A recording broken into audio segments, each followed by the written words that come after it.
Bonjour à tous ceux qui suivront ce message par Internet. Bonjour, vous avez vraiment le bonjour de toute l'Église Vivea. Nous sommes heureux de pouvoir vous compter avec nous aussi, au-delà, à travers l'écran et au-delà même de la distance qui peut nous séparer parfois. Nous commençons une nouvelle thématique, comme vous l'avez vu dans le petit message d'introduction, dans le petit clip vidéo que nous avons préparé pour vous, avec cette idée d'aller plus loin, de devenir meilleur, de poursuivre quelque chose. Waouh! De devenir un super-héros. Vous voyez ce que je veux dire? Les super-héros. On est dedans depuis qu'on est petit. Hein? C'est pas notre faute, on nous en parle depuis tout le temps. C'est presque quelque chose qui est, waouh, on aimerait tous. Vous avez jamais... Si, je suis sûr. Vous avez déjà imaginé que vous voliez. Qu'on vole.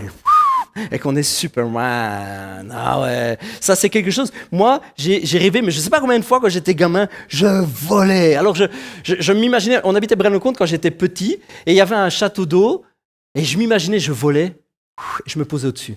Et alors, je regardais dessus comme ça. Je pense pas que je me rappelais si j'avais une cape ou pas. Ça aurait fait super bien avec la cape et tout, les cheveux dans le vent. Waouh! Et cette idée de pouvoir accomplir des choses extraordinaires, on a tous ça quelque part. Je suis sûr, moi, c'est pas tout seul. Je suis sûr, vous avez déjà imaginé ça. Voler, courir super vite, Flash Gordon. Courir aussi vite que Flash Gordon. C'est quelque chose d'extraordinaire. Bon, c'est vrai, ils n'ont pas toujours un super look. Vous voyez ce que je veux dire? Vous êtes baladé, vous, avec votre slip rouge au-dessus de vos bas bleus. Moi, non. Hein, ben ça, il n'y a que Superman qui fait ça. Ou alors, courir avec des petites ailettes, là, en dehors, comme Flash Gordon. Ok, ils ont peut-être pas un look génial, toujours. Mais par contre, ils ont des super pouvoirs, ils ont quelque chose d'extraordinaire. Ils accomplissent, c'est un peu comme si ça nous inspirait. Hein? Ce sont comme des sortes de justiciers qui rétablissent la justice, qui accomplissent des choses de grande valeur, qui sont là, qui combattent pour le bien, qui défendent le pauvre, l'aveugle, l'orphelin, hein, et tous les trucs comme ça, quoi. Hein? Tous les malheurs du monde, ils sont là, ils se dressent, ils sont forts, et puis, waouh, ils accomplissent des choses extraordinaires. Et depuis qu'on est petit, et puis depuis que l'homme est homme, et même déjà à l'Antiquité, on parlait de ça, de gens qui avaient des super pouvoirs, des gens qui étaient forts, déjà dans les héros de l'Antiquité. Hein. On connaît ça dans l'Antiquité grecque, avec tous ces fameux guerriers, ces fameux hommes puissants, ces femmes qui accomplissaient des choses extraordinaires. Et on aspire quelque part, tous, à l'excellence. On a un désir de faire mieux. On a un désir d'accomplir des choses. C'est en nous, ça. Depuis qu'on est petit, depuis notre enfance, à croire que c'est dans notre ADN, c'est dans nos gènes. Le fait de vouloir accomplir des choses extraordinaires. Vous savez, il y en a qui pensent, c'est comme ça, il y en a qui pensent que ça c'est en nous. On a cette force-là. Et puis il suffit de le trouver. Vous voyez ce que je veux dire? Un peu comme Kung Fu Panda. Vous connaissez Kung Fu Panda? Qui a vu le dessin animé Kung Fu Panda? Faites pas semblant. On a tous vu Kung Fu Panda. Hein. On a le droit d'aller au cinoche. Hein. On a tous vu Kung Fu Panda. Et Kung Fu Panda, je voulais qu'on vous passe un bout de vidéo. C'est lui, Kung Fu Panda. Vous le reconnaissez quand même. La topicitude. Une grande écœuranterie. C'est beau. Et dans ce dessin animé-là, on voit que le secret pour être un super-héros, c'est soi. La force est en nous. Et c'est génial. Mais vous savez quoi? C'est du cinoche. Parce que c'est pas vrai. Le désir est en nous. La force n'est pas en nous. Alors bon, ça c'est cool, c'est sympa. Moi je me suis marré, j'ai vu le 3. On s'éclate, c'est vraiment extraordinaire. C'est extrêmement bien fait. Ça vous donne vraiment envie. C'est un moment de délassement en famille qui est assez génial. Mais c'est pas la réalité. Si on aspire à être des gens exceptionnels, si on aspire à accomplir des choses exceptionnelles sur Terre, si on voudrait changer le monde, la force n'est pas en nous. Je suis désolé si je vous ai cassé le moral, mais la force n'est pas en vous. C'est qu'au cinéma. On redescend sur Terre, mais la Bible nous parle de super-héros. Hein. Vous n'avez pas l'air d'être sûr avec moi là. Je vous vois sceptique. La Bible parle de héros. Vraiment de gens super-héros, quoi. Bon, hein. Elle nous parle de gens qui ont accompli des choses extraordinaires. Je vous lis un bout. Dans la lettre aux Hébreux, que Paul a écrit, que l'auteur, c'est vrai, on ne sait pas si c'est Paul, tout compte fait, que l'auteur écrit, il dit des choses extraordinaires. Je ne sais pas, moi, ça me met l'eau à la bouche. Et je vous lis le passage. Donc, Hébreux 11, pour ceux qui ont leur Bible, vous lirez où, soit à la maison, vous pouvez vite chercher la page maintenant. Je pense que ça s'affiche. Il dira, que dirais-je encore? Le temps me manquerait si je voulais parler en détail de Gédéon, de Barak, de Samson, de Jephthé, de David, de Samuel et des prophètes. Pourquoi il voudrait donc parler d'eux? Parce que grâce à la foi, ils ont conquis des royaumes, exercé la justice, obtenu la réalisation des promesses, fermé la gueule des lions. Ils ont éteint des feux violents, échappé aux tranchants de l'épée. Ils ont été remplis de force alors qu'ils étaient faibles. Ils se sont montrés vaillants dans les batailles. Ils ont mis en fuite des armées ennemies. Des femmes ont vu leur mort ressusciter pour leur être rendue. Je suis désolé si vous ne voyez pas là-dedans des super-héros, moi j'en vois. Et ils sont capables. La Bible nous dit que des gars comme ça ont fermé la gueule des lions. Vous avez déjà essayé? Vous avez lu malheureusement ces jours-ci, la semaine passée, ce qui s'est passé? Le gars qui s'est jeté pour se suicider chez les lions. Vous avez vu ça? J'ai pas regardé la vidéo, c'est pas le genre de vidéo que j'aime regarder, mais j'ai lu le fait divers, je l'ai lu. Un gars, pour se suicider, s'est jeté aux eaux, il est allé aux eaux, il s'est jeté dans la cage aux lions. Ça marche pas d'essayer de fermer la gueule des lions, je peux vous le dire. Hein? Le gars, voilà, sa tentative a marché, mais il n'a pas fermé la gueule des lions, ça je peux vous le dire. Hein? Mais comment ils ont fait ces gars-là? La Bible nous dit là, il y en a qui ont fermé la gueule des lions, ils ont éteint des feux. Ils n'y ont pas été avec le seau d'eau, hein, je vous le dis. Ils n'y ont pas été en soufflant dessus ou à l'extincteur. Hein. Non, ils ont éteint. Comment l'ont-ils fait? Je ne sais pas. Ils ont éteint des feux violents, des feux énormes. Ils ont échappé aux tranchants d'épée. C'est des gens, si vous lisez les vaillants héros de l'époque, un gars tout seul s'attaquait parfois à des centaines de gens. Ah, c'est pas possible! C'est juste pas faisable! On nous dit qu'il y en a qui ont lancé leur lance sur des centaines de gens. C'est pas possible! Même un gars qui est expert en javelot, il fait pas ça. À un moment, il a un bras en compote, quoi. Il n'y arrive pas. Et puis, le temps qu'il lance sa lance, il y en a un qui lui coupe le bras ou il y en a un qui lui coupe la tête. Mais comment est-ce qu'ils font? Comment est-ce qu'ils ont fait? Et alors qu'ils étaient faibles, en fait, ils sont devenus forts. Ils ont été remplis de force alors qu'ils étaient faibles. Mais comment est-ce qu'ils ont fait? Et puis, alors là, on arrive sur un terrain qui est vraiment, vraiment du surnaturel. Des femmes, des familles ont retrouvé leur mort. Ils ont vu leur mort ressusciter. Ça leur a été rendu. Leur famille, leur mort, peut-être leurs enfants ou un membre de leur famille est revenu à la vie. Waouh! Moi, je lis ça, je dis, waouh, je veux en être. Moi, monsieur, je veux vivre ça. Mais qu'est-ce qui fait c'est quoi l'élément? Parce que Paul, il dit, c'est en toi. Et c'est bien, copain, mais ça marche pas du tout. Qu'est-ce qu'il faut faire? La Bible nous parle de ces héros. La Bible nous parle de ces gens qui ont accompli des choses extraordinaires. Et il y a une promesse dans la Bible, dans les Écritures, il y a une promesse que nous sommes appelés à faire les mêmes choses. Waouh, ça c'est génial! Alors dites à la personne qui est à côté de vous, qui n'a pas l'air super convaincue, tu es appelé à devenir un super-héros! Wouhou! Et c'est chouette quand même! Nous sommes appelés à être des héros! Des super-héros! Mais c'est quoi l'ingrédient secret? Vous devez juste lui dire qu'il va devenir un super-héros. Lui expliquez pas comment. Hein, ok. C'est juste lui dire. C'est quoi l'ingrédient secret? Dans cette thématique, eh bien, nous allons voir des clés. Nous allons voir plusieurs choses qui nous permettent, des clés qui nous permettent d'avancer, de remporter de grandes victoires. Des victoires extraordinaires sur de grandes angoisses, de grandes peurs, de grandes déceptions. Des clés qui nous donnent de passer au-dessus de grands chagrins, d'être des vaillants, de relever des défis extraordinaires. Dans ce monde d'aujourd'hui, de relever des défis extraordinaires pour notre famille, pour notre société. Comment faire? Nous allons voir ensemble, nous allons passer sur des personnes, sur des personnages, sur des chrétiens ou des personnes simplement de la Bible qui ont vécu des choses extraordinaires, mais qui nous apprennent quelque chose, qui nous donnent des informations. Comment devenir? Comment attraper? Comment vivre ces choses-là? Où aller chercher la force? Où aller prendre ces victoires extraordinaires sur la maladie, sur la mort elle-même? Où aller chercher tout ça? En qui l'a trouvé? Parce que si on croit qu'on peut s'appuyer, eh bien, sur nous-mêmes, c'est une grosse erreur. C'est vraiment une très grosse erreur. La Bible nous dit, dans le livre du prophète Jérémie, je vous rappelle, un prophète, c'est quelqu'un qui, dans l'Ancien Testament, dans des temps vraiment, vraiment avant Jésus, était à un moment revêtu du Saint-Esprit, était vraiment rempli d'une présence de Dieu pour apporter un message. Et ces personnes parlaient comme si Dieu lui-même parlait. C'est extraordinaire, c'était extraordinaire. Jérémie est un de ces hommes-là. Et alors que Dieu lui parle, il l'écrit. Ou quelqu'un qui était à côté de lui l'écrivait. Ils avaient parfois des gens qui notaient. Alors ils disaient note ceci, note pour qu'on s'en souvienne. Et là, Dieu dit quelque chose. Il utilise Jérémie et il dit quelque chose. Maudit soit l'homme Je ne sais pas si ça fait chouer. Maudit soit l'homme qui s'appuie, qui compte sur l'homme. Maudit soit l'homme qui compte sur les hommes et qui fait des moyens humains la source de sa force. Waouh! Ça, c'est quand même rêche. Hein? Vous lisez ça, vous dites, bon, franchement, ça avait l'air marrant au début, le message, mais là, c'est pas sympa. Maudit soit l'homme. Ah, le terme maudit, que c'est moche.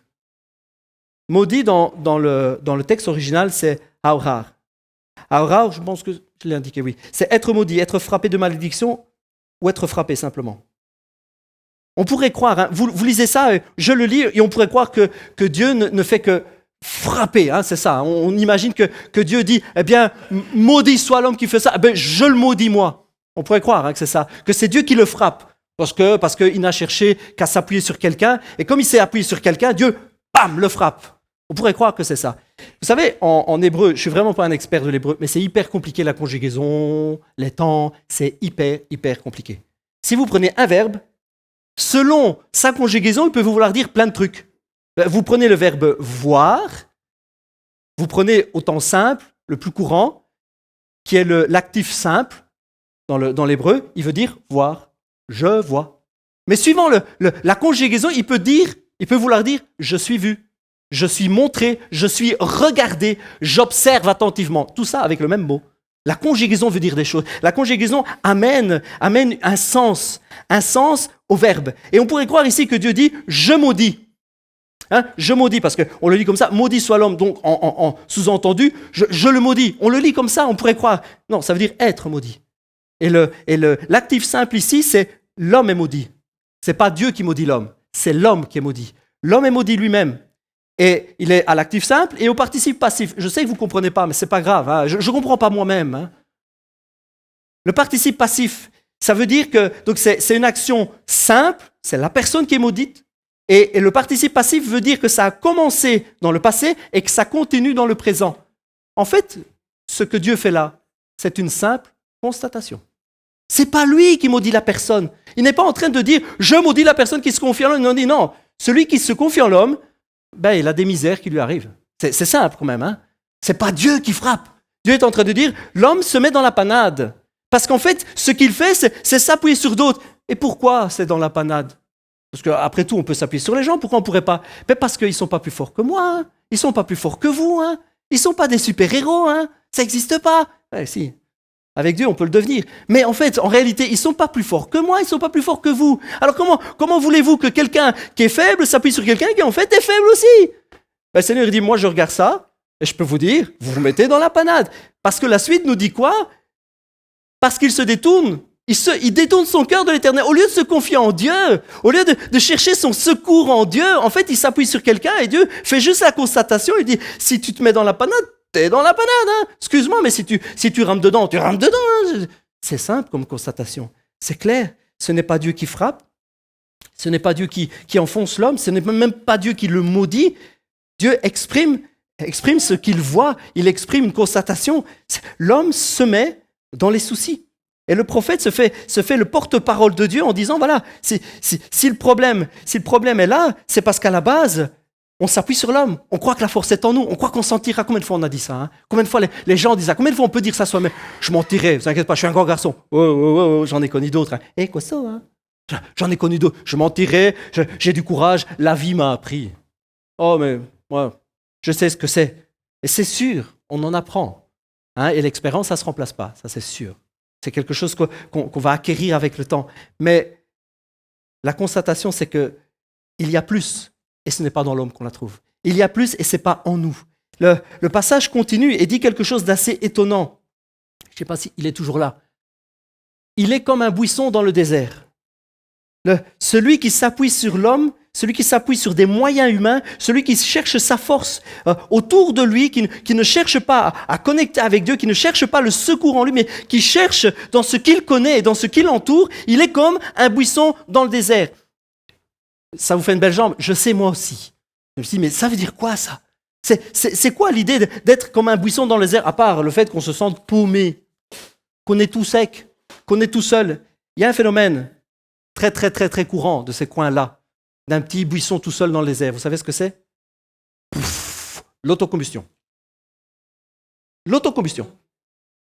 Il est tout seul dans les airs, sous l'effet de la chaleur, ça arrivait super souvent, pouf, il prend feu tout seul. Et il prend feu tout seul, il crame tout seul, il meurt tout seul.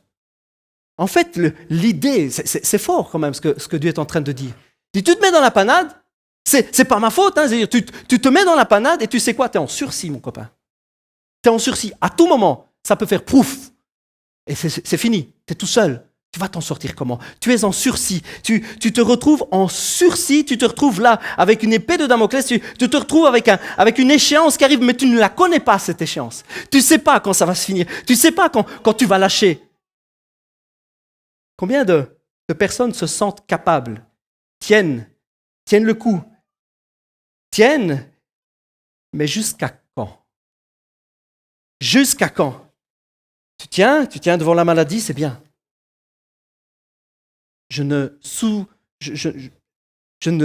rabaisse pas cela. C'est très bien, c'est courageux. Tu tiens devant ce qui se dresse devant toi, tu tiens devant la douleur.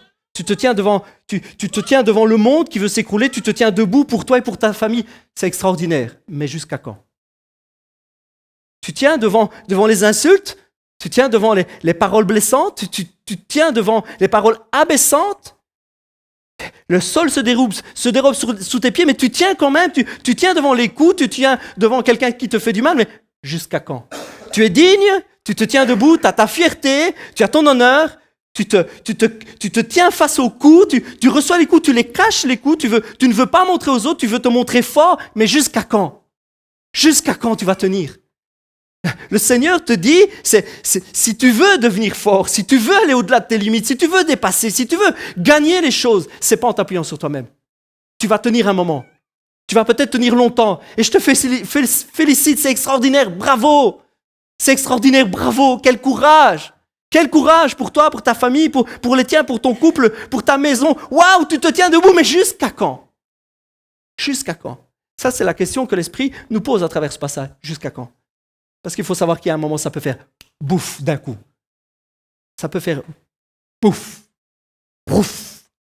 Abandonné, délaissé, non désiré, rejeté, mal aimé, frappé, injurié. Combien de temps? Rabaissé. Personne ne te demande d'être un super-héros. Personne ne te demande ça. Personne ne te demande d'être plus fort. Personne ne te demande. Personne ne t'oblige à dépasser tout le temps tes propres limites. C'est nous-mêmes. Nous voulons absolument, parce que c'est en nous, parce qu'on y croit, parce qu'on veut changer, parce qu'on croit encore en l'amour, on croit en l'espoir, on croit en l'amitié, on croit en tellement de bonnes choses. On voudrait que ça change. Et c'est un effet tellement connu qu'une personne qui est battue finit presque par aimer cette personne qui la bat. Hein? C'est tellement en soi qu'on voudrait que simplement on croit que c'est encore possible. On croit à l'amour. Et dans un couple, combien de fois on va aller jusqu'au bout parce qu'on y croit quand même. Et un des deux, souvent un des deux s'accroche alors que l'autre n'en veut plus. Et il s'accroche et il se bat, il se tient. Et alors qu'il est humilié, alors qu'il est mis vraiment par terre, il se tient, il s'accroche. Mais jusqu'à quand? Jusqu'à quand? Personne ne te demande d'aller jusque-là. Personne ne te demande d'aller jusque-là. Mais il y a une possibilité pour que les choses changent. Comment ont-ils fait ces gens-là pour être des super-héros? Comment est-ce qu'ils ont fait ça? Comment ils ont fait? Ils ont bu la potion magique? C'était Obélix, Astérix, c'était les Gaulois. Mais comment qu'ils ont fait? Comment est-ce qu'ils ont fait? On va demander à un de ces héros. Yes, on va commencer par un. David. La Bible nous parle de David. On l'a lu ensemble. Il est dans la série, dans le groupe de tête. Il est là et on dit il y avait Gédéon, Jephthé et David. Eh bien, vous savez quoi? Demandons-lui à David. David, qu'est-ce qu'il dit? Avec toi, je me précipite sur une troupe en armes. Avec mon Dieu, je franchis une muraille. Ils ne mettent pas la hauteur de la muraille, mais on se pose quand même des questions. Les voies de Dieu sont parfaites. La parole de l'Éternel est éprouvée. Il est un bouclier pour ceux qui se confient en lui. Car qui est Dieu si ce n'est l'Éternel? Qui est un rocher si ce n'est notre Dieu? C'est Dieu qui me ceint de force, qui me conduit dans la voie droite. Il rend mes pieds semblables à ceux des biches. Il me place sur des lieux élevés. Il exerce mes mains en combat. Mes bras tendent l'arc des reins. Tu me donnes le bouclier de ton salut. Ta droite me soutient. Je deviens grand par ta bonté. Tu élargis le chemin sous mes pas. Et mes pieds ne chancellent pas. Je poursuis mes ennemis. Je les atteins. Et je ne reviens pas avant de les avoir anéantis. Alors ici, on rentre dans une série un petit peu hard. Je les brise. Ils ne peuvent se relever, ils tombent sous mes pieds. Waouh! Tu me ceins de force pour le combat, tu fais plier sous moi mes adversaires, tu fais tourner le dos à mes ennemis devant moi. C'est un peu fort, mais c'est comme ça. J'extermine ceux qui me haïssent. Ils crient et personne pour les sauver. Ils crient à l'Éternel, il ne leur répond pas. Je les broie, je vous avais dit que c'était costaud, comme de la poussière qu'emporte le vent. Je les foule comme la boue des rues. Bon, je vous rassure tout de suite, ce n'est pas un appel à la barbarie. Ce n'est pas du tout un appel à frapper sur son voisin. Ce n'est pas du tout un appel à se battre. Il faut prendre un peu de recul avec un texte comme celui-là. Parce que c'est David. Parce que c'était il y a quelques milliers d'années. C'était il y a longtemps. Les combats étaient monnaie courante. Comprenez bien ça. C'était une époque où les gens se battaient, se tapaient et se coupaient. Se coupaient en morceaux. C'était comme ça. Donc, ce n'est pas du tout un appel à se battre ou à dire que c'est une bonne chose de faire mourir nos ennemis. Non. Ce n'est pas du tout ça que je vous dis. L'idée, ce qui ressort de ce texte, ce qui est important, c'est que David, alors qu'il a des difficultés comme tout homme, comme toute femme, alors qu'il y a devant lui des choses qui se dressent, il est fort. Il devient fort et il devient vainqueur. On nous prend l'exemple de David qui passe des murailles, qui met en fuite des troupes entières. C'est un super-héros. Il a des pouvoirs magiques. Qu'est-ce qu'il a? Est-ce qu'il est plus fort qu'un autre? Non. Mais il va dire quelque chose d'extraordinaire. Ma force est en l'Éternel. Ce qu'il va dire, et ce qui est important pour nous, c'est que c'est Dieu qui est sa force. Il ne puise pas sa force en lui-même. Il ne cherche pas au fond de lui l'énergie, le courage, la ténacité, l'envie. Il ne va pas chercher au fond de lui les forces nécessaires. Il ne va pas chercher en lui des super pouvoirs. Il s'attend à l'Éternel. Il s'appuie sur lui. Il s'appuie sur Dieu. Voilà donc l'ingrédient secret. C'est aussi simple que ça. Oui, c'est aussi simple que ça. Voilà une des premières clés. Et la première clé que nous allons voir ensemble aujourd'hui, c'est ce que nous avons lu dans le premier passage. C'est par la foi. C'est par la foi que tous ces héros ont fait des choses extraordinaires. David, par la foi, devient une sorte de super guerrier. Comme Son Goku l'a fait. Super guerrier. Il est là avec son épée. Il arrive et bon, ce sont des scènes de l'époque, donc c'est un petit peu trash, un petit peu hard, mais bon. Et bam, il se bat, et derrière c'est mort. Et il avance, bof. Waouh. Je dis pas waouh pour les jambes coupées, je dis waouh pour les combats gagnés. Je dis waouh pour le courage de ce gars-là. Et il dit, ma force est en l'Éternel. C'est sa force, c'est Jésus, c'est l'Éternel, c'est Dieu qui devient en lui force. Cantique de David. David écrit entre deux bagarres, entre deux têtes coupées, David écrit des super cantiques. C'est bien aussi. Alors qu'il est tout le temps en guerre, etc., il prend aussi des moments de repos et de calme. Et le livre des psaumes que nous avons est en grande partie, pas exclusivement, mais en grande partie, ce sont des textes que David a écrits. Des chants, des chansons, des musiques. C'est extraordinaire. Et il a écrit un cantique, le psaume 23. L'Éternel est mon berger, je ne manquerai de rien. Il me fait reposer dans de verts pâturages. Il me dirige près des eaux paisibles. Il restaure mon âme. Il me conduit dans les sentiers de la justice, à cause de son nom. Quand je marche dans la vallée de l'ombre de la mort, je ne crains aucun mal, car tu es avec moi. Ta houlette, ton bâton me rassure. Tu dresses devant moi une table, en face de mes adversaires. Tu oins d'huile ma tête, et ma coupe déborde. Oui, le bonheur et la grâce m'accompagneront tous les jours de ma vie, et j'habiterai dans la maison de l'Éternel jusqu'à la fin de mes jours. Qu'est-ce que ça peut bien vouloir dire tout ça? Des phrases poétiques, des phrases belles, des belles tournures, c'est fait pour être chanté. C'est un cantique, donc on imagine que même dans l'hébreu, il y a des rimes, etc. C'est beau, c'est bien dit, c'est joli, mais ça veut dire quoi? Ça veut dire quoi? Un homme de combat comme David, un homme qui a vu tellement de sang couler, qui a vu tellement de bagarres, qui a vu tellement de guerres, qui a souffert en bon nombre de fois, qui a vu et qui a connu et qui a dû se battre, un homme qu'on pourrait imaginer comme dur, mais en fait un homme qui est proche de Dieu dans son cœur. La vie fait qu'il est devenu dur de l'extérieur. Il a dû se battre, il a dû apprendre à se battre, il a dû apprendre à se défendre. Mais il s'est appuyé sur Dieu et puis ici il nous révèle des choses parfois un peu Étrange, on a l'impression que David, là, ça n'a plus rien à voir avec le gars qui coupe des bras et qui se bat avec des épées tout au long de sa journée. On se dit, mais c'est quoi ça? Il y a une sagesse dans ces passages. Il y a des mots qui sont extraordinaires. David, alors qu'il a eu ces moments difficiles, ce que lui-même appelle ces vallées sombres, ces vallées de l'ombre de la mort. Alors que la vallée, vous voyez bien, c'est dans le fond. Hein. Alors que David, il est dans le fond du trou.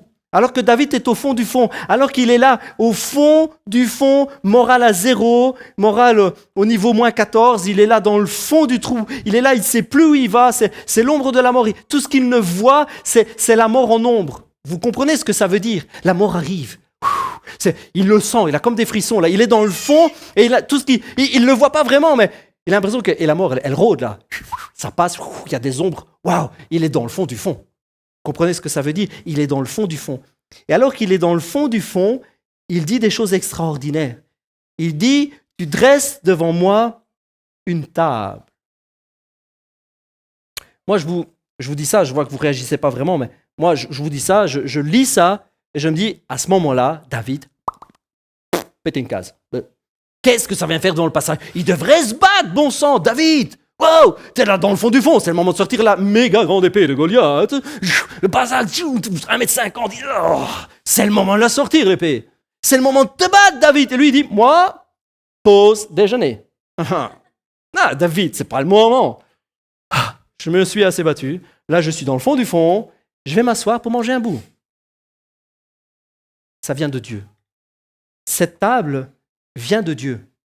Comprenez bien que David dit, tu dresses une table. Tu dresses une table. Dieu, en fait, dans les moments sombres, dans les moments profonds, tu sais quoi? Pause, temps mort. Moi, je m'assieds. Dieu lui dit, à ce moment-là, David, keep calm. Reste tranquille. Assieds-toi un moment. Wow, décompresse, mec. Ah, vas-y, mollo. Tu te bats. Et ça t'a mené où? Ça t'a mené dans le fond. C'est vrai que t'as eu des victoires, etc. Mais par tes propres forces, regarde où tu en es. Tu es dans le fond du fond. Et tu sais quoi? Temps mort. On va faire une pause. C'est une image qui paraît tellement surréaliste, n'est-ce pas? Vous avez une troupe d'adversaires, ils sont là en face, armés jusqu'aux dents, ils bavent tellement ils en veulent, ils ont la rage, les yeux qui vont ça.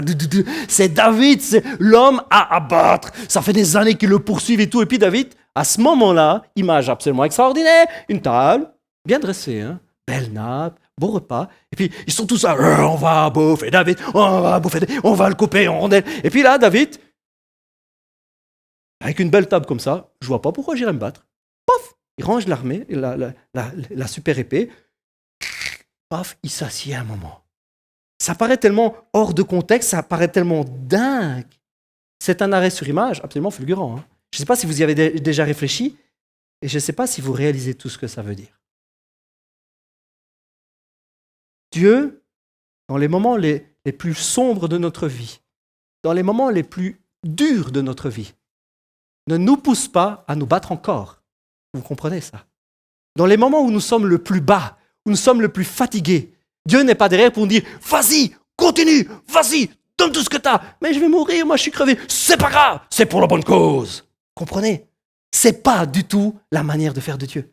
Alors que David est au plus bas, alors que nous sommes parfois au plus bas, alors que nous sommes fatigués, alors que nous avons donné, ça fait des années qu'on donne, ça fait des années qu'on se bat. Dieu voit ça. Dieu considère ça. Dieu évalue ça. Il voit la tristesse, il voit la fatigue, il voit les larmes, il voit les coups, il voit les blessures, il voit le cœur déchiré. Et puis il dit, tu sais quoi, fais une pause. Fais une pause. Je vais te préparer un bon repas. Je vais te restaurer. Je vais te nourrir. Tu vas te reposer. Je vais te rebâtir. Tu vas manger. Je vais te donner de nouvelles forces. Le repas payé d'avance. Les armes, c'est Dieu qui les prend. Laisse tomber de tes mains, arrête de te battre, arrête de vouloir devenir meilleur toujours, arrête de vouloir produire toi-même l'excellence, arrête de toujours vouloir être plus fort, arrête. Oui, mais si je m'assieds en face de mes adversaires, mais je suis vulnérable. Je vais faire comment, moi, quand je vais être assis, qu'eux, ils vont arriver en courant? C'est en plus, pour s'asseoir, l'épée, ça va pas. Hein. Assieds-toi avec une épée, tu vas voir, tu vas te couper une jambe. Ça le fait pas. Il faut retirer l'épée. Ça gêne. Donc il faut défaire sa ceinture. Ouais, Lengen, mais quand même, hein. Ça gêne pour s'asseoir. Il faut défaire la ceinture. Il faut déposer l'arme. Il faut s'asseoir un moment. Il faut la mettre à côté. Il faut un moment quitter ses armes et s'asseoir. Et s'ils arrivent armés jusqu'au nez en courant, t'as pas le temps de te relever. T'as pas le temps à ce moment de dire, oh, hop, excusez-moi, je me rhabille, je m'essuie, je bois un dernier coup, je remets la ceinture. Non, tu te rends vulnérable. Et dans des moments comme ça de grands combats où on ne sait plus où donner de la tête, où on a l'impression que la mort est là, alors que ça semble sans issue, le Seigneur dit, assieds-toi, laisse les armes, laisse un moment, laisse et assieds-toi. Mais je me rends vulnérable, je m'occupe du reste. À ce moment-là, on ne réalise pas. On ne réalise pas qu'à ce moment-là, ce que Dieu est en train de dire à David, c'est « je vais me battre à ta place ». Vous comprenez ça? David est invité à prendre un petit repas, tranquille, se reposer, et les ennemis. Le sous-entendu qu'il y a derrière, c'est Dieu dit « je m'en occupe ». Le repas, je l'ai payé. Les armes, je les prends. Toi, tu t'assieds, tu manges, tu te reposes, tu décompresses et tu arrêtes de te démener comme un pas possible. Là, ça ne sert à rien. Je vais me battre pour toi. Je vais me battre. Et David dit, dans ces moments-là, ce qui est extraordinaire, c'est l'image qu'il donne, hein, c'est l'huile. Tu oins d'huile ma tête et ma coupe déborde. C'est poétique, on peut se dire qu'est-ce que ça veut dire, ce sont des tournures de phrases de l'époque, et ça parle à beaucoup de chrétiens parce que l'huile symbolise des choses, mais pour monsieur, madame, tout le monde, on ne comprend pas ce que ça veut dire. C'est une présence, c'est une bénédiction. L'huile, c'est le symbole de ce qui est excellence, de ce qui est bon et de ce qui est riche. C'est symbole de bénédiction. Symbole de présence de Dieu, c'est symbole de joie, symbole de paix, de prospérité, c'est symbole de tout ce qui est bon et que Dieu donne, vous comprenez? Et alors qu'il est là, qu'il s'assied, on pourrait dire, c'est la catastrophe, il va aller au casse-pipe, il va se faire découper en rondelles alors qu'il mange son hamburger. Non! Alors qu'il est là, qu'il a baissé les armes et qu'il laisse Dieu faire, Dieu lui dit, maintenant je vais te bénir, je me bats à ta place, je me bats pour toi. Et lui, waouh, il a sa paix qui commence à monter. Ah, ça fait du bien de s'arrêter, vous savez? Oh, que ça fait du bien de s'arrêter dans la présence de Dieu. Oh, ça fait du bien de dire, Seigneur, bats-toi pour moi. Seigneur, viens me délivrer toi-même. Seigneur, je baisse les armes, je m'arrête. Et puis, s'arrêter dans la présence de Dieu. Et puis, ça monte. Et puis, la paix monte. Et puis, les bénédictions de Dieu viennent. Et puis, le cœur est apaisé. Tellement que ça déborde. L'image que David donne, c'est qu'il a une coupe et ça... Il ne sait plus quoi en faire. C'est tellement bon. C'est tellement bon d'être dans la présence de Dieu, c'est tellement bon de baisser les armes, c'est tellement bon de le laisser faire, de le laisser se battre pour nous. C'est tellement extraordinaire qu'il en déborde de partout. Ça déborde de partout. La première des clés que nous voyons aujourd'hui, ce n'est que le message d'introduction par rapport à tout ce que nous verrons après. La première de toutes les clés, voyez-vous, pour être un super-héros, pour abattre des géants, pour gagner des combats. Oui, exactement. Pour remporter des victoires extraordinaires, pour tenir debout et pour ne pas tomber, il faut apprendre à laisser Dieu se battre pour nous, à le laisser devenir vainqueur.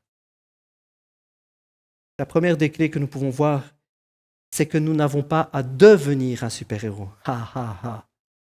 Nous n'avons pas à essayer de devenir. Nous n'avons pas à essayer de produire en nous un super-héros. Nous avons à laisser Jésus devenir en nous un super-héros. Nous avons à le laisser faire. Depuis combien de temps tu te bats? J'ai déjà invité les musiciens à venir. Je m'arrêterai là aujourd'hui. Mais depuis combien de temps tu te bats? Tu te bats contre tes souffrances, contre ta maladie. Depuis combien de temps tu te bats pour ton foyer? Tu te bats pour ta maison? Depuis combien de temps tu te bats pour tes enfants? Depuis combien de temps, combien de mois, combien d'années tu te bats contre tes propres, excusez-moi de l'expression, mais c'est comme ça qu'on lit, contre tes propres démons? Depuis combien de temps tu te bats toi-même pour arrêter des choses? Depuis combien de temps tu te bats contre des angoisses, des peurs? Depuis combien de temps tu fais face à ça en te disant « Je tiendrai bon, je tiendrai debout, je tiendrai pour mes gosses, je tiendrai pour mon mari, je tiendrai pour ma femme, je tiendrai pour ma maison, je tiendrai pour ma famille. » Depuis combien de temps? Depuis combien de temps? te disant, j'y arriverai, je suis fort, j'en ai vu d'autres, j'en ai essuyé des coups, j'y arriverai. L'invitation du Seigneur cet après-midi, l'invitation du Saint-Esprit pour toi, c'est viens t'asseoir. Viens t'asseoir. Prends un moment de repas dans la présence de Dieu. Laisse-le faire. Laisse-le devenir ton super-héros. Laisse-le devenir ta victoire. Par la foi, remets-lui tous tes problèmes. Remets-lui tous tes besoins. Il sera ta victoire. David a expérimenté ces choses tellement de fois. Il le dira dans beaucoup des psaumes, avec Dieu, nous ferons des exploits. C'est ce que dit David. Avec Dieu, on fait des exploits. Des exploits, c'est pas... Vous voyez, l'image de l'exploit, c'est pas juste « Waouh, c'est un truc bien, c'est cool. Ouais, il y est arrivé quand même. Tout le monde n'y arrive pas, mais c'est quand même pas mal. » Non, c'est un exploit. C'est quelque chose que personne n'arrive à faire. C'est quelque chose que personne n'arrive à battre. C'est quelque chose qu'on ne demande à personne parce que personne n'est cap. Personne n'est cap. Dans la situation que tu es, ne te dis pas que tu es cap parce qu'en réalité, personne n'est cap. Et ce que je veux dire par là que personne ne fait de bonnes choses sur terre, c'est pas vrai, c'est pas ça que je dis. Ne me faites pas dire ce que j'ai pas dit, n'est-ce pas? Je suis pas en train de dire que les gens ne sont pas capables de bonnes actions. C'est pas ça que je dis. Il y a des gens qui ont fait des actions extraordinaires, c'est vrai. Des gens ont accompli des choses extraordinaires. Des gens avec leur courage ont accompli des choses. Waouh! Ils ont sauvé la vie à d'autres personnes. Ils se sont dressés devant tellement de méchanceté, devant tellement de haine. Des gens ont fait des choses extraordinaires. Il faut rendre à ces gens ce qui leur est dû. Des gens ont fait des choses extraordinaires. Mais nous avons tous nos limites. Nous avons tous nos limites. Et quand nous arrivons à nos limites, quand nous arrivons là où nous ne pouvons plus, il est temps de s'asseoir et de laisser Dieu agir. Alors je fais un simple appel. Je fais vraiment un très très très simple appel. Si c'est quelque chose qui parle à votre cœur, si vous sentez que Dieu est en train de vous parler, si l'Esprit est en train de toucher votre cœur, lâchez prise. Je t'invite vraiment à lâcher prise. Laisse. En face de cette armée-là, en face de ce combat, de ces géants-là, en face de tes difficultés, laisse. Ah, tu auras peut-être l'impression qu'en faisant cela, tu abandonnes, ou tu n'es pas digne, tu n'as plus d'honneur, ou tu ne te bats pas, ou tu as l'impression d'être faible. Tu te rends vulnérable. Tu n'es pas faible. Ce n'est pas un manque de courage. Ce n'est pas un manque d'amour.